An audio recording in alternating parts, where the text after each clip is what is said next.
Hi folks, Jay Blanchard, registered investment advisor and wealth manager with the Financial Guys, Independent Solutions and Wealth to Women. Here with another update. I just thought with everything that's going on in the markets, we would get another update out to you. And we're trying to get communications out to keep you abreast of what's going on. Know that we care very much about you and certainly understand the turmoil that this pandemic and the turnover in the markets is causing. So we're trying our best to keep communication lines open. This PowerPoint is coronavirus in the markets, just the facts, and one or two graphs that will hopefully blow your mind. Michaela and I have been putting a lot of work in researching and putting this together for you. So we hope this is information that you haven't seen anywhere, trying to bring unique perspective to you.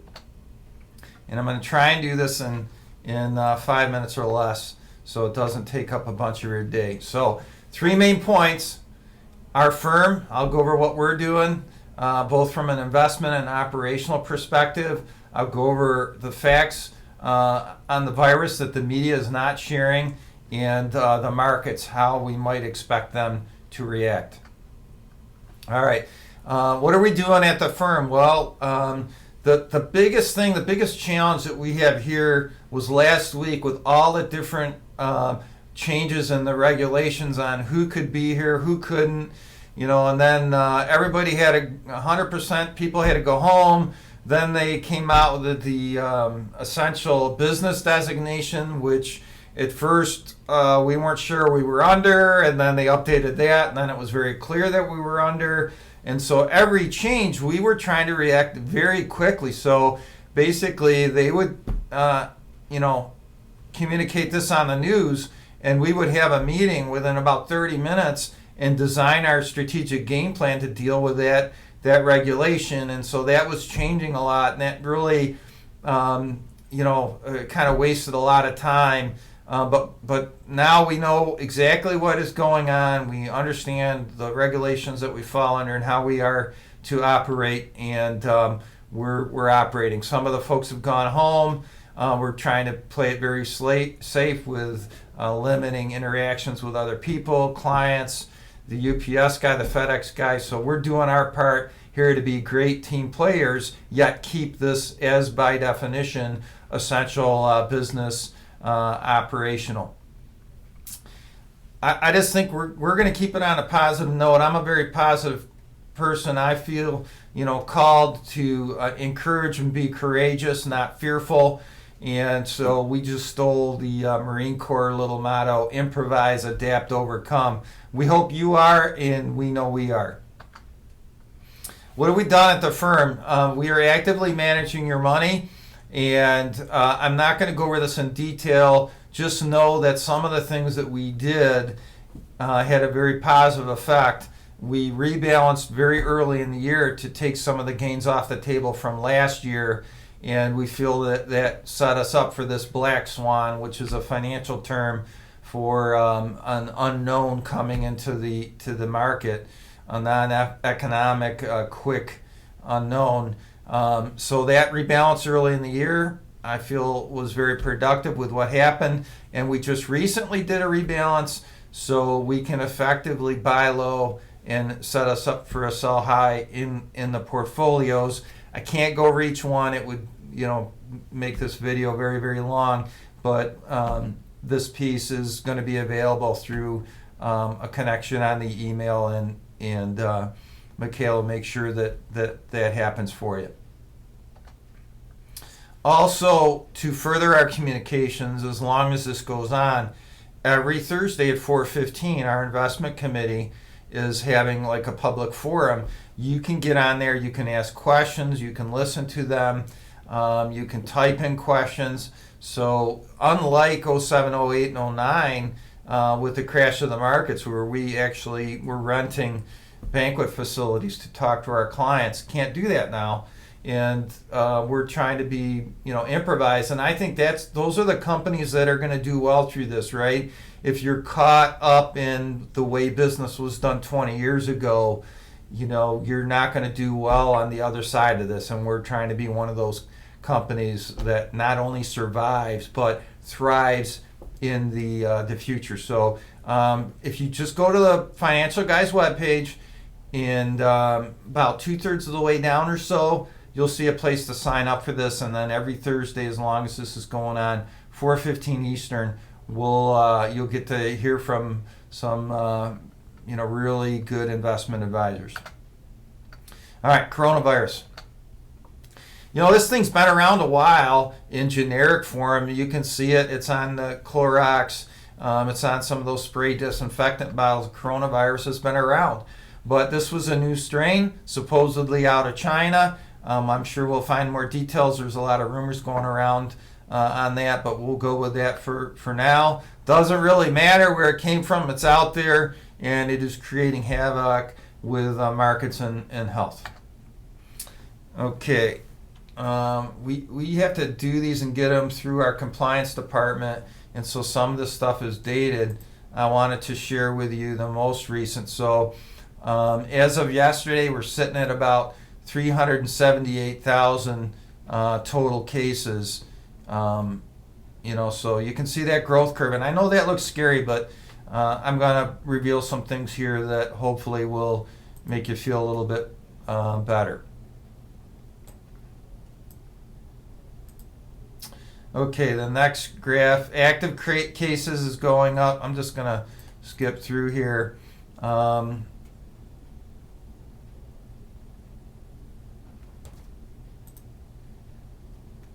right, here's what I think is going to happen. This is the growth, the infamous bell curve of China. And you can see here it went for about a month. Now this is the bell curve for the rest of the world. Of course it's going to be bigger, right? The question is, when is it going to top off? And supposedly these actions that we have taken are supposed to smush that bell curve down and spread it out. So effectually that will make it longer, right? So probably it won't be over in just a month. It's going to push it out. Now a lot of people are saying 3-4 months. I just my personal opinion, and I'm not a doctor or anything like that, but I do a lot of study on graphs. I'm hoping that this follows, in retrospect, that Chinese bell curve. I'm looking for it to be over in a month and a half. We're already hearing great things out of Italy that the last 2 days there haven't been any new cases. So that is phenomenally great news, and we hope that continues. Let's see. So you can see active cases are dropping, which is great news.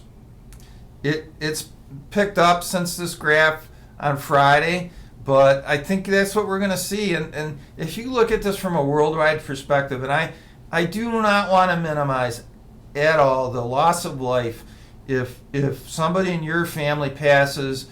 Obviously that is very sad, but if you look at this from a worldwide perspective, I just think that there's a lot of people scared out there that don't have to be. When will it end? There's no way to know, but there's some good news. Companies are racing to have a vaccine out there, and I've already heard of 2 companies that are doing that.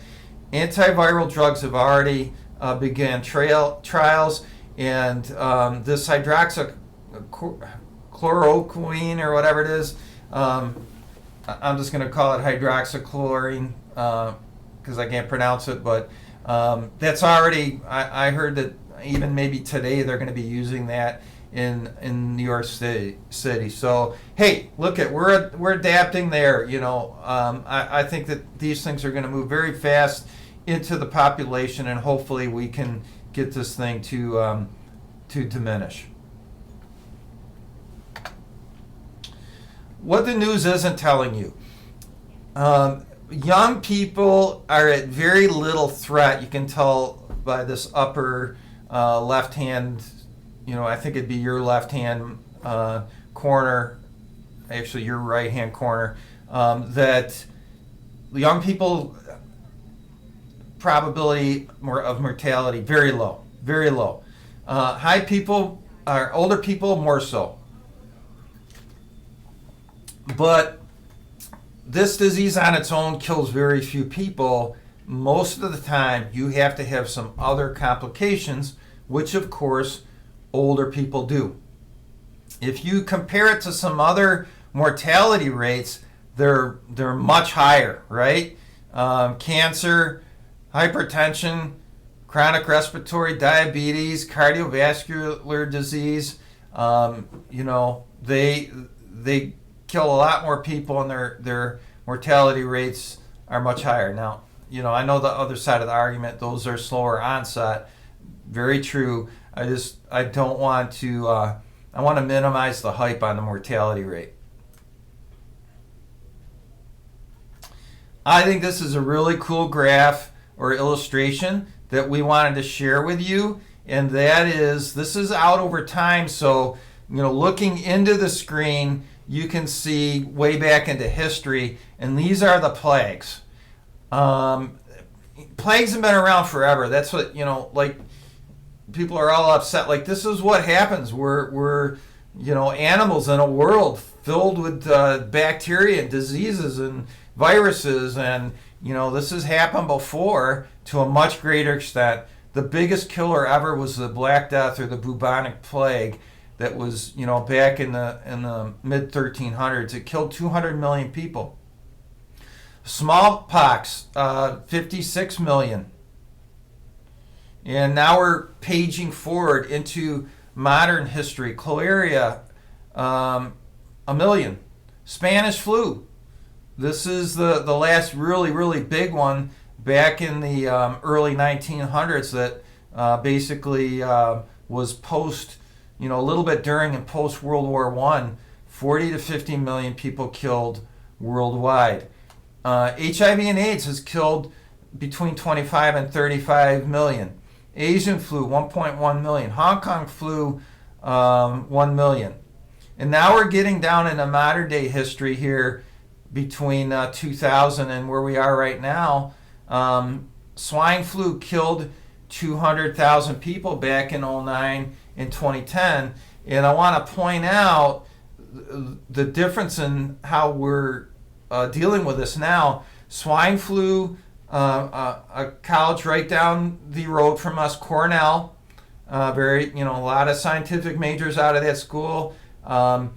They had, if I remember right, was 700 cases of swine flu, and they lost one child, and they never shut the school down, never canceled a class.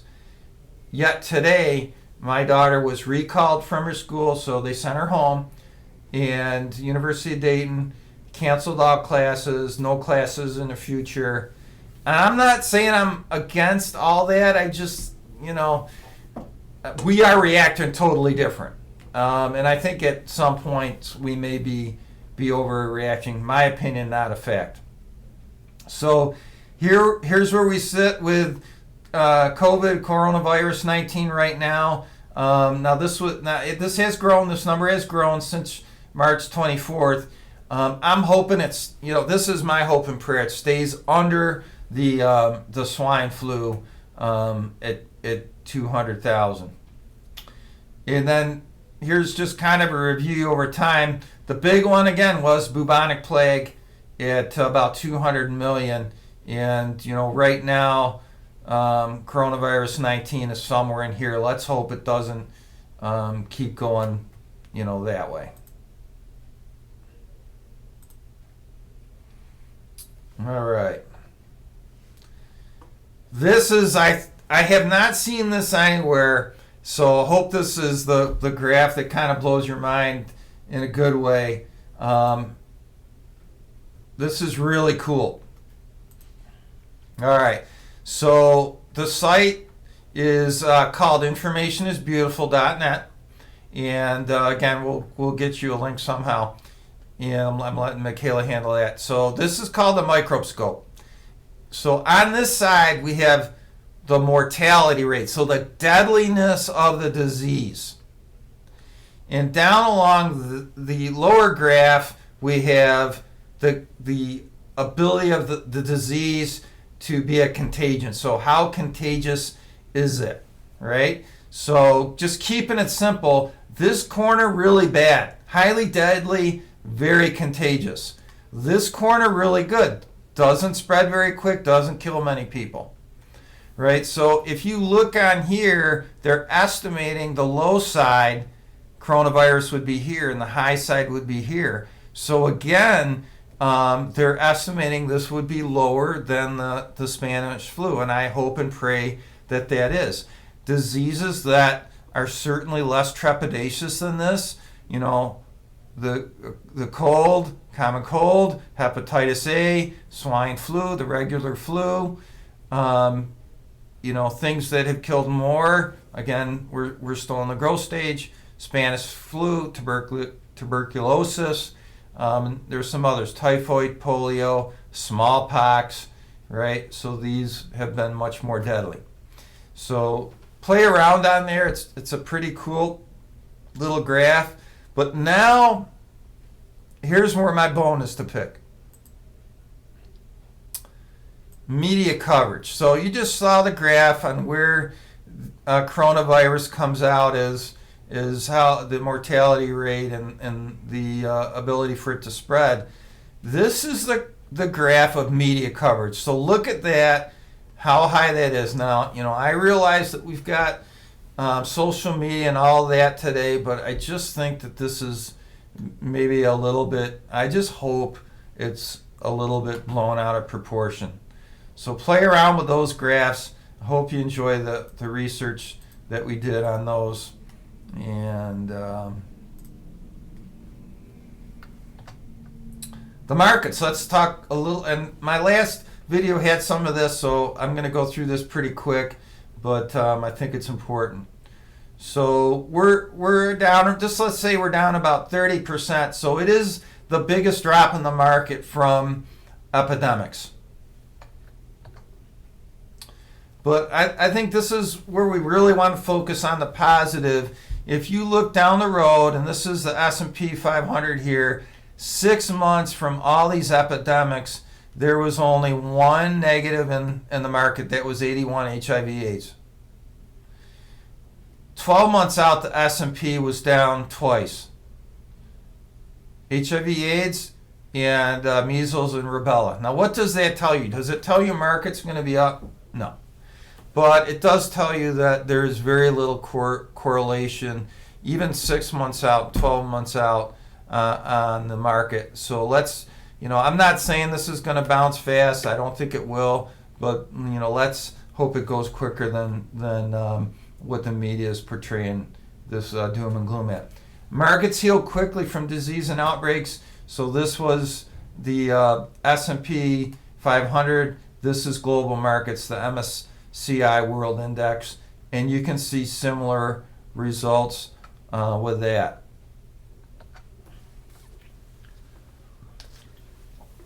We want to give you this information so you can try not worry too much. Past trends indicate that the long-term impact of coronavirus 19 should be minor. For my clients, if you lose even one night of sleep, I want you to pick the phone up and call me immediately. That's why I'm there. I'm trying to reach out to people. I've been much more successful this week than I was last week, trying to deal with all the changing scenarios. If you know somebody that has investments and might be concerned, please forward this video on to them. I think it will provide them with some good information. If you happen to be watching this and you're not a client and you're worried about your investments and you'd like a second opinion, obviously give me a call. I'm at 716-633-1515. Again, that's Jay Blanchard, 716-633-1515. And that's it. I hope you have an absolutely wonderful day. And again, we're there for you. We understand what you're going through, and we want to help you in any way we can. Thank you for listening to this video.